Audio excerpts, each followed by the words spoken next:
पानी आइल घरवा ए देवरु मनवा करेला हम जाइब देव घरवा ए देवरु मनवा करेला हम जाइब देव घरवा ए देवरु मनवा करेला।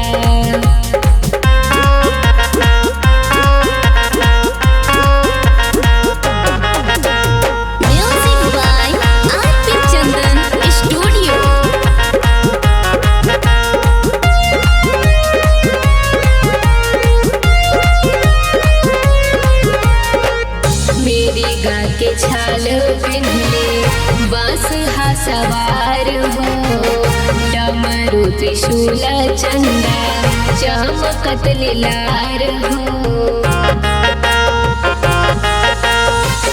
मेरी गा के छाल पिन्हले बस हा सवार हो डमरू त्रिशूल चंदा चमकत लीलार हो।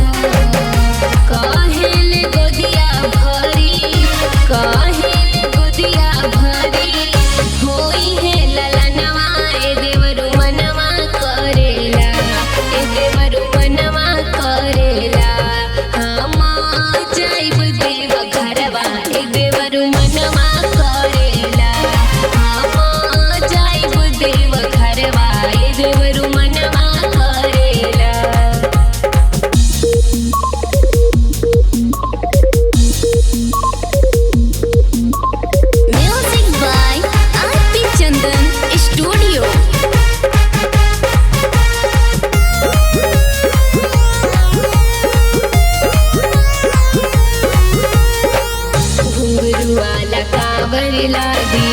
गेरुआ रंग सड़िया बाबा के दुआरिया जाए बन के कवरिया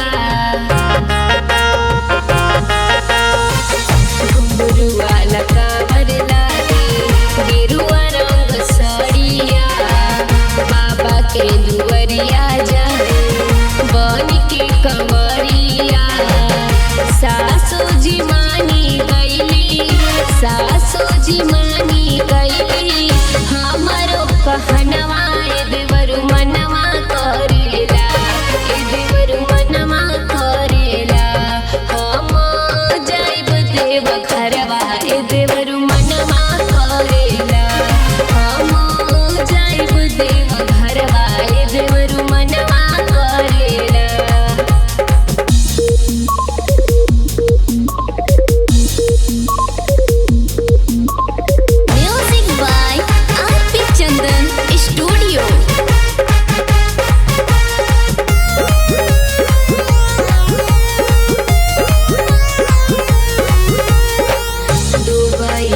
भैया कहले बात जी मुकेश मोहब्बत की ले साथ जी।